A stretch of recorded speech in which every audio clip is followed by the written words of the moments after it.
Hey to all our Same Dad podcast fans out there. Welcome to another jam-packed, action-filled episode of whimsical stories and crazy behaviors. And we're glad to have you. We're doing great. How are you doing today, Kellie? I'm doing well. Have had some good news today, so we'll share that in a bit. But yeah, I'm having a great day. All right, sounds good. You can go ahead and share the good news if you want to. Well, it's good news, at least on a small scale. Here, my son just got his first job. He had his first interview and was hired today. So you're always pleased when your baby, the family, gets that first job. It means a little bit financial emancipation. So we're celebrating here tonight. So that's our good news. Yeah, emancipation's better than constipation. Always. We got some special call-ins today. I thought about it over the weekend during my trip to Omaha. They used to have the legendary Rosenblatt Stadium where they get together and play the college World Series every year, and a lot of pro baseball fans. You know, you got the Cubs, Wrigley Field, several other diamonds out there. You got probably the most known is Fenway, but for us, we had Fernway, and that was our backyard where we play wiffle ball games. And I think we even had some ivy, probably poison ivy, but we had some. And the call in today is Mom and Dad, Frank and Leanne. How you guys doing today? We're fine. We're doing great.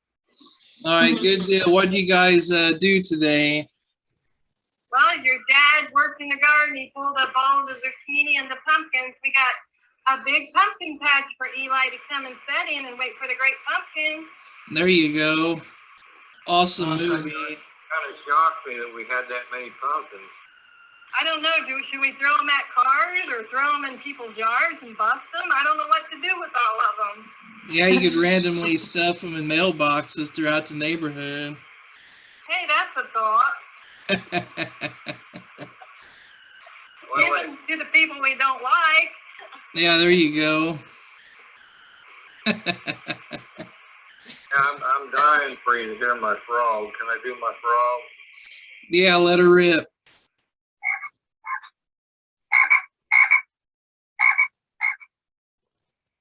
That's nice. What is that, Dad? Frog. No, I found that frog over in Muncie. When you walk by it, it froze. You know that frog? You know that frog? You know that frog? You know that frog that sits out there like a butler? And yes, I do. Well, anyway, I've got this little bitty frog that sits on that butler's tray, on the frog's tray. When you go by it, like frog serving up a frog? He goes.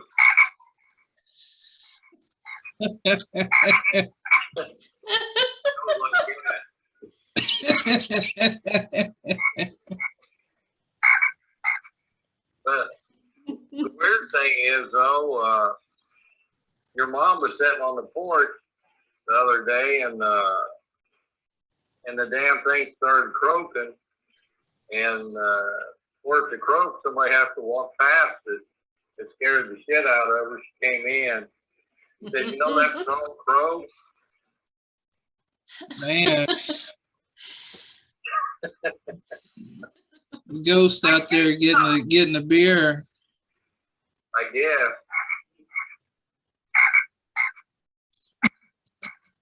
We can hear that frog the best. So you're working out in the garden. So is you changed your you've gone over to the fall harvest now? You've got all your tomatoes out of there, and you've just got pumpkins and zucchini, or zucchini's gone too, right? Yeah, the zucchini, I let them get too big. Just pass them out to the women. Yeah, well, the batteries are not included.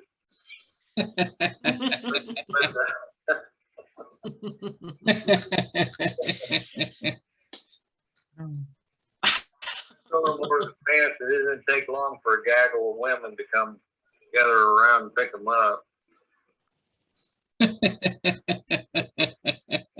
Just hose them off. Anyway, I picked, I pulled up half the garden today. I just sitting around with my ass, and I go, well, I got to do something. I can't stand sitting around too long. I feel like I'm getting bed sores on my ass. I got to do something. Yeah. Got out there. Yeah, I can't relate. I can't relate sitting in a chair and thinking, let's see, what could I do? Oh, let's just go ahead and spend the next 4 hours tilling my garden or churning up my garden. We talk about this all the time. Jesse and I, you put us to shame. I don't know where the gene skipped, but we do not have the same energy and motivation that you both do at the ages that you are. So we didn't ever. So I remember I was at old childhood friend of mine, old Jeff. His old man told us to burn some leaves in the garden, and we didn't know he meant to pile them up and burn them. We spread all the leaves out and lit it, and we had the whole damn garden was on fire. He come out cussing. The guy that won the sportsmanship award. Yeah, he was a piece of work. He complained about, speaking of playing sports in the backyard at Fernway, you tackle him too hard, he'd complain, or he'd moan and groan about whether he made an extra inch or not when he ran the ball. And yeah, he complained about everything. And then in the Boy Scouts, they gave him the sportsmanship award. Yeah, I think they did away with the Boy Scouts, didn't they? Yeah, they kept getting all them molestation charges and stuff, and they don't sell cookies anyway. Popcorn cannot compete with cookies. We were just approached by, actually the answer to that is yes, they do still exist, because we were leaving Lowe's yesterday, and they've kind of broadened their selection, but they're the popcorn fundraisers, so not quite as appealing as the cookies. Yeah, that popcorn with the chocolate. Oh, that's delicious. Leave it till the end though to find the silver lining. Yeah, the zebra popcorn though, that is appealing. You're right, that is good. It's a little bit too pricey for my budget. I think it's like $24 or I don't know, $15 at least for a little packet of popcorn. Hard as it used to be. Yeah. I have that problem. The older you get, It gets smaller.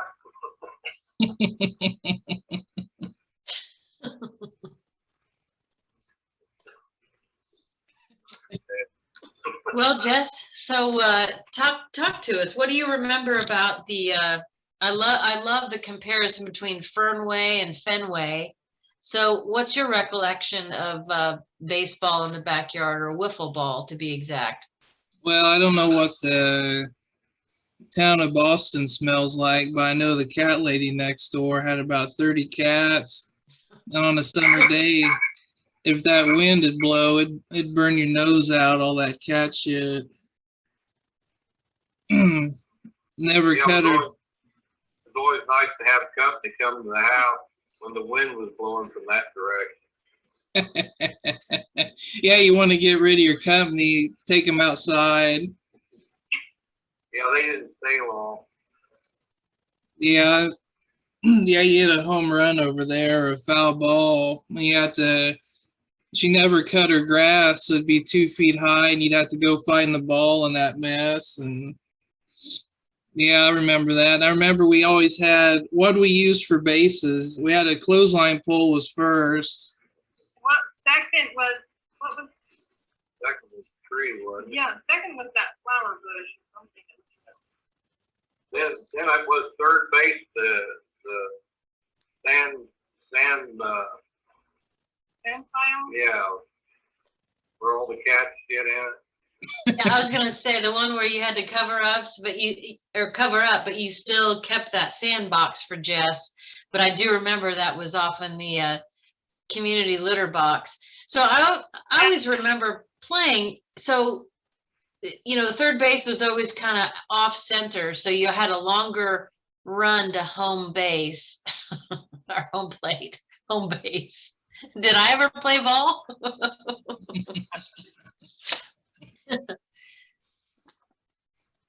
Yeah, that was a lot of fun. I remember you hit a home run out of there, and you really thought you did something back then. Being All the, Yeah, we had that little fence, and the ball go over the fence. That was great. all the tents that are along the back side of that house is from wiffle ball and baseball. yeah, even the house had like the perfect like pocket in the back. Yeah, it had an indentation. Yeah. Yeah. I remember when the night Jesse was born, remember that ball game we played, Kelly? Yeah, you know, it's I mean, they all kind of run together those summer nights. It just seemed like we couldn't stay inside. So I remember being out there a lot.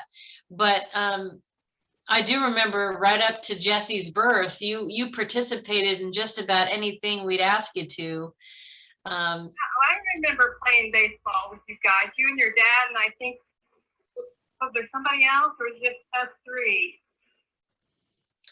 Yeah, we play. So yeah, the three of us would play before Jesse was born. Absolutely. Yeah. Yeah, but Jessie was there because Leanne was pregnant. I'd always get pissed off because she wouldn't fly.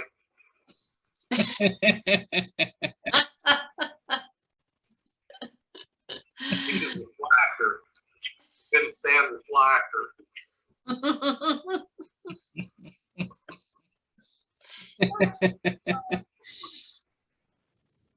I remember the night he was supposed to go to the hospital. The Cubs were playing, and she kept bugging me to go to the hospital. And hell, they only had like one more inning. And I had to end up taking her. I missed the damn ball game. Well, in baseball, one inning could last a half hour to an hour. Are you kidding me? I don't blame her. She knew. I think she cooked a big meal that day, and then she played wiffle ball and then had Jessie that night. Yeah, all in a day's work.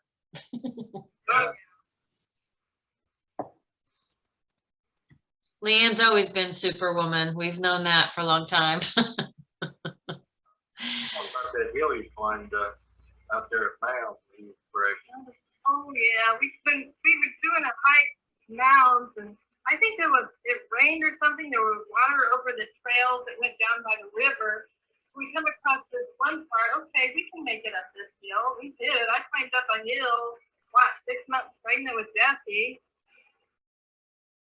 Man. Jessie, no wonder you turned out the way you did. God. Yeah, I know. Remind us what you craved when you were pregnant for Jessie. Snickers bars and Pepsi. Nice. Hell, I still crave that. Yeah. Took a lot of cocaine too, I think, wasn't it? Well, it was the 80s. Just kidding.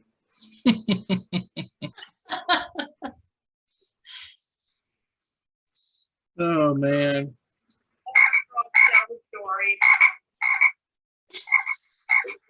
Doesn't that sound like a frog, or you think it sounds like a dog? That's a frog. Definitely a frog. Yeah, I was Football games were fun. When Jesse got older and he had more, the friends would come around. Remember Matt Carson and his sister and Jeffrey, and I think there was somebody else who'd come over and play. You have a whole backyard full of people. Oh yeah, it was a blast. We always made the best of what we had. You could a wiffle ball with a crack down the side of it, and open-ended red bat, or it'd be a yellow bat with duct tape around it, and yeah, you just play for hours. Mm-hmm. Yeah, you guys had fun out there. There was always kids ready to play ball. Oh yeah. Yeah, it was a neat backyard. That rickety old sandbox that was just a tractor tire full of sand and busted glass. I don't know what the hell was in there. I get in there with my shorty shorts and just plop my ass in there, all the cat shit and spiders and stuff. Sand, no. Yeah, you always had a rash on your ass. Yeah. Never figured out where it came from. You just made him shift in his seat now when you said that.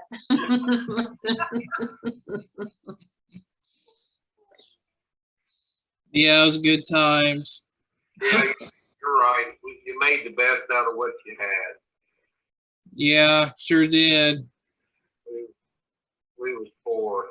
And where's the basketball goal? Remember down there on the corner where you guys bunch of kids get together and shoot baskets? The guy had a basketball goal out in the alley and he likes to use it. Yeah, we were blessed to have I grew up in a neighborhood just crawling with kids, and all you needed was your bicycle and a ball of some kind, and then they would just kind of show up. Yeah, we always had a half flat basketball with no grip on it, but we used it. The rim didn't have a net, and I think for whatever reason the backboard had carpet on it.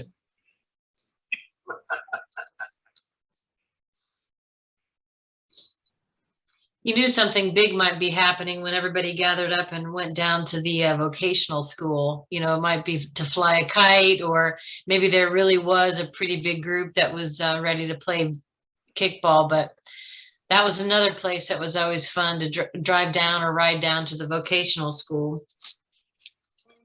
That's where we used to fly the kite. Yeah, we take Jesse and Kellie. You probably remember what was that football league Jesse was in? Where old Bubble Butt was the coach. Oh, Like man. Pee-wee? Is that what they call it? Football. I'd like to, if we could, take a moment to talk about that man's ass, if we could. Yeah, his ass was amazing. Hell, I used to watch the play so I could look at his ass. Yeah, if he was in prison, that'd be a 2 packs of smokes and some ramen for that ass. Oh yeah, he'd be the #1 bid. God almighty. Yeah, he made me question myself at the age of 9 with that ass. He'd work on them cars. He raised about 8 kids in a house no bigger than ours, and he just worked on cars and thought he was a football coach. All he did was line up and tackle a guy with the ball over and over. Yeah, he'd wear sweatpants, and you could probably stack about 20 books on back of his ass. Like he had a shelf back there. Yeah, he carried his coffee and his clipboard right on his ass as he walked in.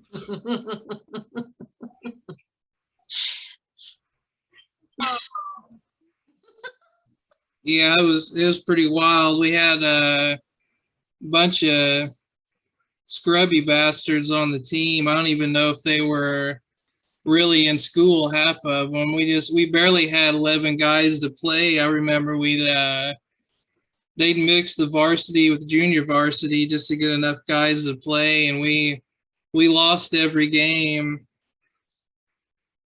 It was brutal. What was the Oh, go ahead. What was it, Leanne? I said it was fun though. Yeah, it was interesting. We had there's one big old boy named Jason that kind of ruled the roost. He was kind of the bull of the woods in the neighborhood, and he was on the team, and we were playing the game where you smash the guy with the ball. And I had the ball, and they called his number, and I thought, well, this is it. I'm gonna die. And I'll never forget it. He come running up to me. He grabbed me and just kind of laid me down gentle and said, "Don't worry, man. I'll never hurt you." And then helped me get back up. Oh, wow. That was kind of cool to hear that. Yeah. I'm thankful. Yeah, he was like a sumo wrestler, but covered in like plumber grease all the time. I think he's in prison now, isn't he? Well, he might be trading old ass man around. Yeah. Who was your not mascot. Who was the sponsor for your team? What was the name of your team? The Steelworkers was what it was. I think it was a union. The Steelworker Redskins is what we were. We wore white pants and helmets and a dark red jersey. And I remember practicing out at that vocational school yard, and the bugs were so bad, them fucking gnats. I mean, just thick with bushels of gnats in the fucking sky. And I ran a long route. He just said, go deep. So I ran through about 5 waves of these gnats, and I had them just all over me, in my eyes and my teeth, up my nose. And I turn around and I hear this loud thud. The fucking ball hit me in the head. Oh my God. I ran all the way down there, got beamed in the head. I couldn't see nothing. I think Bubble Butt distracted all them gnats his ass. Yeah, there's women that buy exercise equipment on them infomercials with oh fuck, who's that old karate guy? I can't think of his name. Yeah, they always see them. They buy all this equipment and squat and everything else to try to get an ass like that, and he inherited one.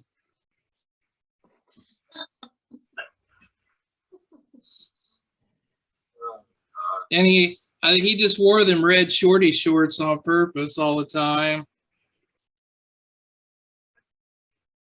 I'm sorry, I missed this guy. I must have missed your football games. I don't remember. Well, you didn't see much. It was a slaughter.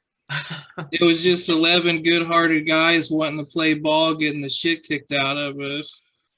Well, don't get me wrong. I wouldn't have been there. I'm not so much sorry I missed that. I'm sorry I missed the guy with the red shorts and the bubble butt. But yes, that would have been enjoyable too. Yeah, it was crazy. It was weird. We just had guys kept dropping off the team, and by the end of it, we just barely had enough to make do. And I had the most fun when I was on the varsity just by age, and then when we mixed with the junior varsity, it was actually fair then. So that's when we had some fun. I remember they did what they call that shit, the Jubilee or something, where y'all get together, all the teams get together opening night, and you kind of scrimmage with each other. I don't know what. Jamboree. Yeah, I was. Jubilee was like. It was more like a Jubilee when you guys played. Yeah, I got out there, we're in the huddle, and then it was Andy's dad actually was out there coaching the offense, and I'm just standing in the huddle, and he says, "I'm going to be running back." And I'm thinking, I don't know what you're thinking, bro, but whatever. I guess he thought I was going to be the next John Riggins or something, or that guy from Washington back in the day. He goes, I get 3 handoffs, and each time nobody blocks for me, and I just get shit canned, just fucking mashed. I see my snot flying through the face mask. Nobody blocked for me, and thank God they never gave me the ball again. That was how much? What'd you make? About 2 inches? Yeah, probably. I'd hit that line of scrimmage. I had 3 guys on me, and God, it was a nightmare. And I'm a firm believer that football hurts worse with gear on. I'd rather play with no gear.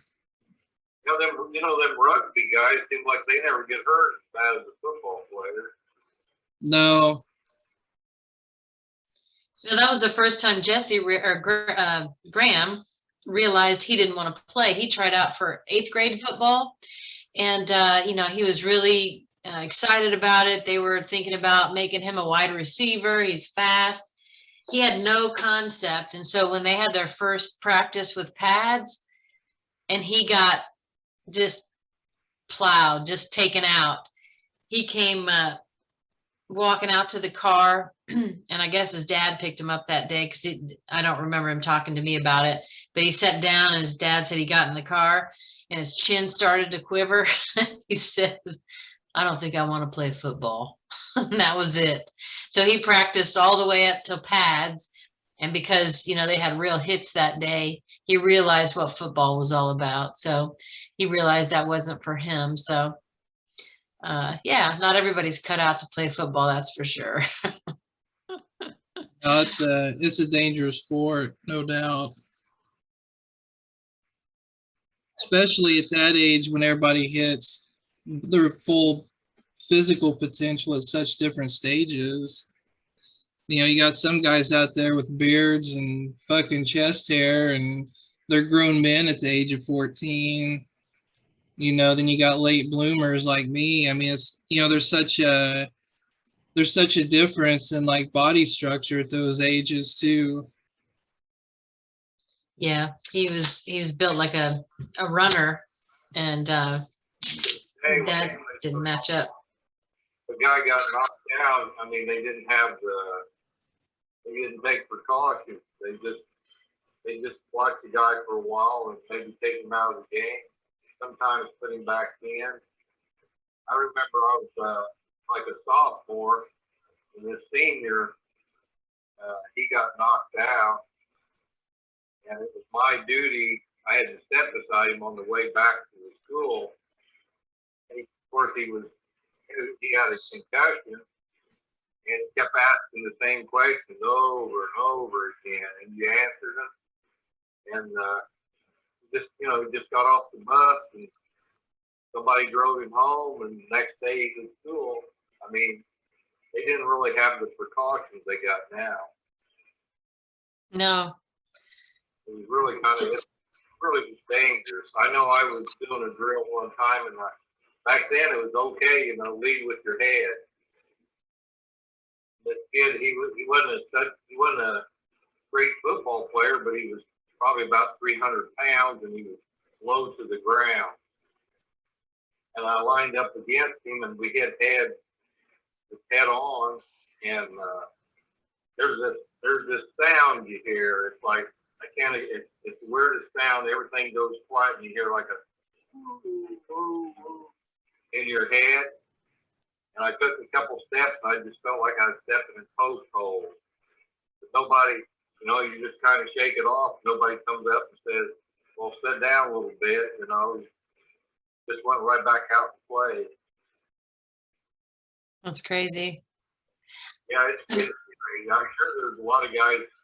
I know there's a lot of guys. We all know there's a lot of guys walking around that play football that their brain's not functioning right now. Yeah. Seth told a story when he was a kicker, or he would, and they had him out there doing the punt return, and he just knew he was just going to get flattened, and he did. And the next thing he knew, he woke up flat on his back. He'd gotten knocked out, and they didn't even have protocol then. They sent him back to the bus to just hang out until the game was over. I mean, he may have had one guy go out there or a manager go check on him, but he said, well, just go sleep it off or rest up in the bus while we finish the game. And so that's how they handled the concussion protocol, even in the 80s. Yeah, a lot different now. Thank God for what it used to be. Yeah. Remember this one guy, he got knocked out. Set him over on the bench, and he wouldn't sit on the bench, he kind of just sat on the ground. And the coach got pissed off about something. He throws they had like ice in a bag, and it was kind of slushy, and they put it on on if you twist your ankle or something. He grabbed that bag and he threw it down. I'll be damned if it didn't bust. And when it busted, it got in that guy's eyes. It was already, didn't know where in the hell he was at. Jeez. And he let out a big scream, and he didn't know what the hell was going on.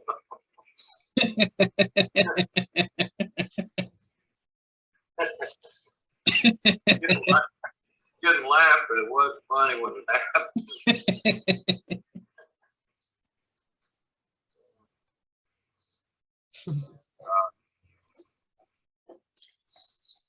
Yeah, it's crazy. So we kind of had some kind of a melancholy day for us. Our neighbor just lived next to us for about 31 years. Ever since we've lived here, he went to assisted living today. So it was kind of sad. I went out and said goodbye to her and told her, I said, behave yourself. Don't get into any trouble because I know how you can be. And I told the driver of the place where she was going and picked her up, I said, now you got to watch her because she does cause trouble. And, just kind of lighten it up a little bit so it wasn't all sad and gloomy. But I don't know, maybe she'll be back. We'll just have to wait and see. It's just like one day at a time deal. Well, you'd said she was having some trouble being by herself, so they found an assisted living facility that she could go to. Yes, they did, and I think she'll be okay. She seemed pretty happy to be going. She told me, I just don't like being in this house by myself anymore, which she's 90 years old, and that she's just in that car, and she'll take herself, which I won't even do half the time. She'll take herself down to, she loves Culver's. She would drive down to Culver's and get her a sandwich. She'd go all over Anderson. And there's times where I won't even get out there off 53rd on Scatterfield. Mm-hmm. Yeah, she drives to Indianapolis. She drove to Indianapolis down the interstate, and she did it. 90 years old. Man, that's crazy. Mhm. Maybe you guys. And we had a neighbor across the street that lived to be 104. And I think it's these big electrical wires we have. Maybe it charges us, keeps us going. It's that. Maybe that's why we can't stay still, guys. We're being charged by electrical wires. There you go. Yeah, but it could be making the weird shit happen too around. Yeah, we've had some off-the-wall things happen, but probably about every house does once in a while. Oh yeah. It's it was kind of a melancholy day. She's lived here. She was here when we moved here. Remember, Jessie? Oh yeah. Yeah, her and her mom, wasn't it? Yeah, and always fascinated me. She has this. I don't think her garage is any bigger than ours. I'm gonna say it's 1.5, maybe 2 at the most. She got this big red Chevy van, a big bus-like van, and then she's got this little Chevy Cruze. And it would always fascinate me how she could get that big Chevy van inside that garage and that little car inside that garage too. And I tell you, when I took her mail, you're only talking about 2 feet space between those 2 vehicles. I don't know how she did it. And she would back those vehicles out too. I don't know how she did it. Yeah, that's crazy. Yeah. I remember watching her. I thought, how? I had to watch, I would watch her a few times. How did she do that without bumping into each other vehicle? She never did. Well, you did say there was a hole in the wall. Well, there is. One of them did. One of them did hit the wall of the garage, but there's a big hole there. But so far, Yeah, she'd be hollering. She'd be giving orders to Eugene. That was her husband. He'd go this way. Oh no, back it up, back it up. He'd have him being a nervous. He was a nervous wreck. He was an old school teacher, and he liked to give orders. You know what I mean? Oh yeah. Remember one day she wanted me to give her a lift. She wanted me to lift the dog cage out of the back seat. She took Oreo, that was her dog's name, and she put the teacher's stuff on me. She says, "I bet you're strong, aren't you? Would you lift my cage out of the back there?" You had to, how you probably told that to kids along the way. Use that psychology. Yeah. Buttered you up by calling you strong? Yeah, she wanted to, I don't know what the hell you want to call it, get me psyched up for it, I guess. Yeah. yeah, so she wanted you to know that you're pretty strong. You can lift this out here, can't you? And Yeah. And they were good neighbors. They really were, and I'll miss her. They never bothered us. They were always, and if we needed something, they would try to help us out, and I would always help her out, if she needed anything. But living in an addiction anywhere is when somebody moves, it's like playing Russian roulette. You don't know who in the hell you're going to get next. That's the problem. yeah. Well, you guys, I'm sure, helped her stay in that house as long as she did. I mean, to have good neighbors like you guys to kind of watch out for her and do the small things that you did, it really meant a lot. So you guys, that's you were part of the reason she's been able to stay there. That's a great thing. I got her mail for her every day for, I think it's been past 2 years. I would go in there and I would say, "Are you all right, Patty? Are you doing okay? Do you need anything?" And she'd say, "No, I'm fine." And okay, then I'm going to head back to my direction. And you need something, you got the phone number. Oh, there's one time she did call your dad up. Her husband had slipped in the chair and fallen on the floor, and she couldn't get him up. And so she called your dad up saying, "I need help, I need help." Yeah, I tell you what, it was almost impossible to get him up. He had like Hugh Hefner pajamas on, real silky. He slid out of his recliner. Now he couldn't get a grip on him. Every time I started lifting, he'd start screaming. So, yeah, so she finally called the ambulance guy. It took 3 of them to get him up. Then when they get him in the chair, right when they're getting ready to leave, he says, would you help him? He'd have to go to the bathroom now. So then they had to help him walk into the bathroom. Then he had a problem. He slipped out of the bed. He gets stuck between the wall and the bed. And they'd have to come and fish him out. But I think a lot of his problem was them damn silky pajamas. You think he was a playboy. He had these little red, they were red. Maybe turned her on. I don't know. Well, did you look around? Were there assorted lotions or like some big feathers or something? Or I seen a couple whips behind his chair. You found one of your zucchini in there. Oh, Lord. No, but we'll miss her. She's Yeah, a neighbor. we'll really miss her. I mean, Hopefully, maybe she'll be back. Well, you just never know. but her mom lived to be 102, wasn't it? Mm-hmm. Well, if this, So it might be good for her. Maybe she'll start like it'll be a new life, a new chapter. Maybe she'll enjoy it there. yeah, they got a lot of stuff for them to do. Oh yeah. Yeah, she'll have. I think she'll like it there. Yeah. Yeah, if she lives to be as old as her mom, and she gets along with the people, and that I'm sure they do things, play games and shit like that. Oh, she's a social person. She'll really enjoy that. Yeah. I guess she's got her house in with the funeral home taken care of. So we don't know. That house might sit empty for a while. We don't know.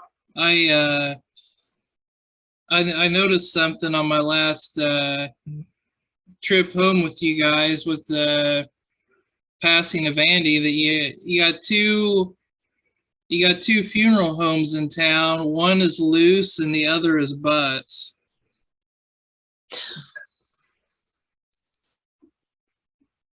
Brown Butts and Loose. Well, I think that's where they're going to take that football coach to Butts.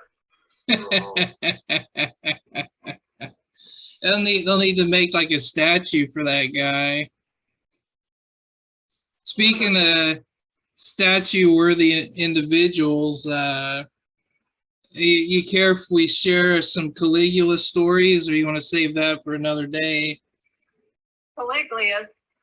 Oh, our neighbor. Oh, the kid. Yeah. Yeah, the one that dresses up like Superhero.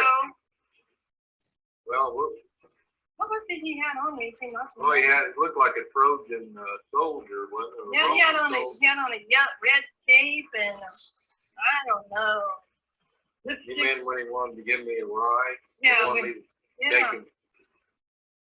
Yeah, I first spotted this dude a trip home to visit you guys. We gotten in late. It was about 9:30 in the evening, and there was a gentleman riding an old Huffy bicycle, and he was decked out in full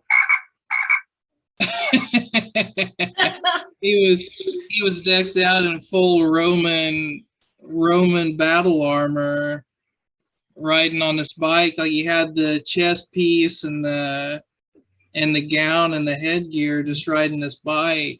And I was the only one that must have seen him, so nobody, they're like, okay, whatever. And then we go back again about a month or two later, and it's the same guy pushing a grocery cart down the middle of the road about the same time of night.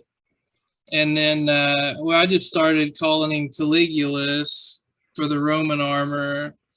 I don't know the story behind Caligulus, or if I'm pronouncing that character right, from biblical Athens time, but I think he was the wild bathhouse orgy guy, wasn't he? Yeah, he was a Roman guy. He was they put bathhouses everywhere. Yeah. Anyway, it kind of fits that guy. Yeah, and then you guys shared a story about how he was visiting one of your neighbors, and then I'll let you guys tell the story of when Caligulus knocked on your front door. I think you guys probably tell it best. What was it? New Year's Eve it was New Year's Eve night. I think it was about 10 o'clock. somebody pounded on the door, and I thought, you know, first you think it's relatives. It might be Kellie in trouble, her car broke down, it could be one of my brothers, their car broke down, you know, you just don't know. So you go to the door. And I opened it up.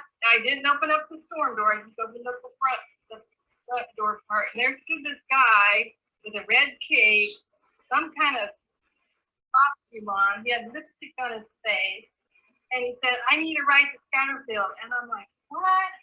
And your dad came to the door, and there stands Poliglius with this cape and whatever kind of outfit this was on, wanting a ride to Scatterfield. And your dad said, I don't know you. You get off my porch. I'm going to call the police. I don't even know you, and I'm not giving you a ride. Now get out of here before I call the police. And he was barefooted too, and it was freezing cold. So I don't know. I don't know where he came from, but he left. Man, that's crazy. He lives in a pup tent, doesn't he, down at the end of the road? You know, there's an old abandoned house, and then there's a tent next to it. And I think him and his mother lived in there somewhere. I don't know where. That's crazy. The guy across the street, he's not doing very good. They've been coming down there. I don't know if they're gonna. I don't even know if they might even be related. Hell, I don't know. But we figured that what they're going to do, they're going to be like squatters. They're just going to, if Jerry Crow,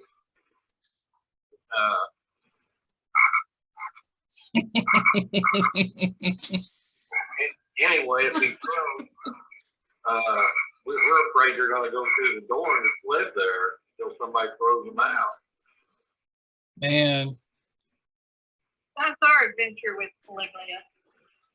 Yeah, I thought, you know, it was kind of odd how weird my first encounter was with a dude decked out in some Ben-Hur looking armor on an old stolen Huffy, you know, and then because that neighborhood seems calm and chill, but when that sun goes down, there's like a deviant underbelly. There's like a subculture that comes lurking out, and I think Caligulus is part of it, you know. And I thought, man, did I really see that dude? You know, I felt kind of, once I told everybody the story and I'm driving back home, I'm thinking, man, did I really see that dude? You know, I don't want to let people down if I made that up.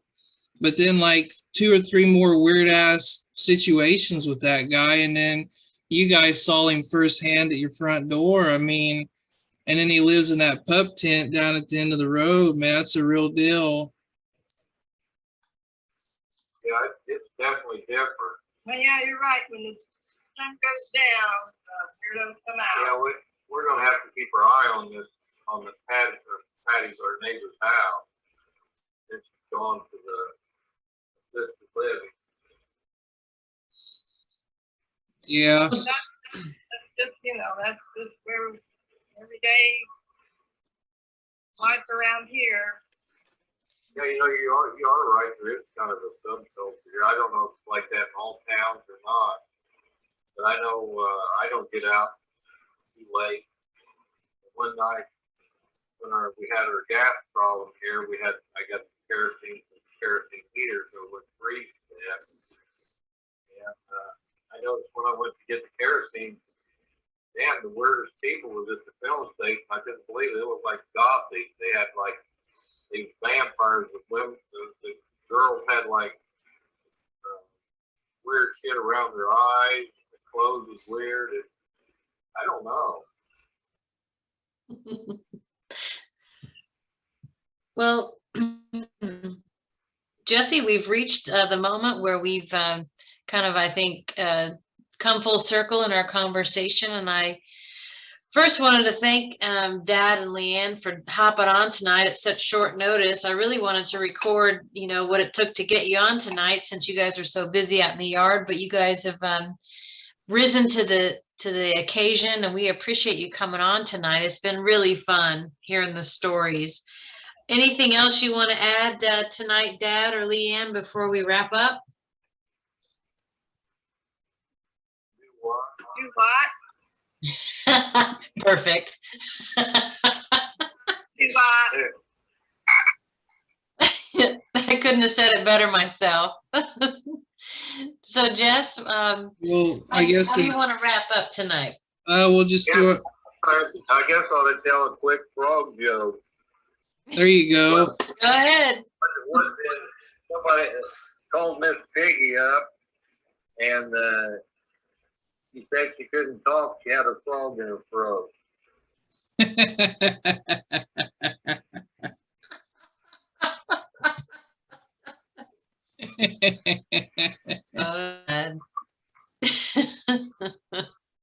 You get it? Yeah. Yeah, we do. I'd like to say I didn't get it, but I do. I'm still just daydreaming about that coach's ass, but let's get through these let's get through these shout outs here and put this Hall of Fame episode out on the internet here. Holocaust episode. Oh shoot. Well, I'd like to say thank everybody for listening and support our veterans, take care of your mental health, autism awareness. If you like this episode, please subscribe, hit the like button, hit the little bell so you get updates. We thank you all for the support you've given us. We're up to probably about 200 views and listens. We're on Facebook, YouTube, Instagram, TikTok, Snapchat, all the major podcast affiliates, Spotify, Apple Podcast, iHeartRadio, Amazon Music, several others. Everything's under SameDadPodcast, one word. I just opened us a Tumblr account, so we're on there as well. Check us out on YouTube. I always like to mention a song in closing. We'll go with the band, and the song is The Wait. That's a good one. The what? The Wait. Hey, Jess, Yeah, Mom. I would like to do a song for some people want to listen to it. Yeah, go for it. What do you got? Okay, it's Alan Jackson. Where have you gone? All right. Dad, you got a song?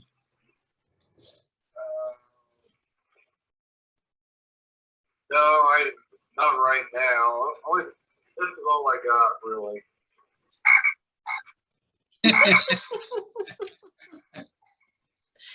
All right, I'll do a song. Listen to Sirius Radio this weekend, and listening to the Bridge channel, which is mellow classic rock of the 70s. And my shout out song is Landslide by Stevie Nicks and Fleetwood Mac. Sounds good. All right, guys. I think it's been a great episode. I want to tell all the Same Dad Podcast supporters and fans out there that we absolutely love you. Y'all love each other and take care, and we'll see you on the next one. Have a good week. Love y'all. Thanks for listening.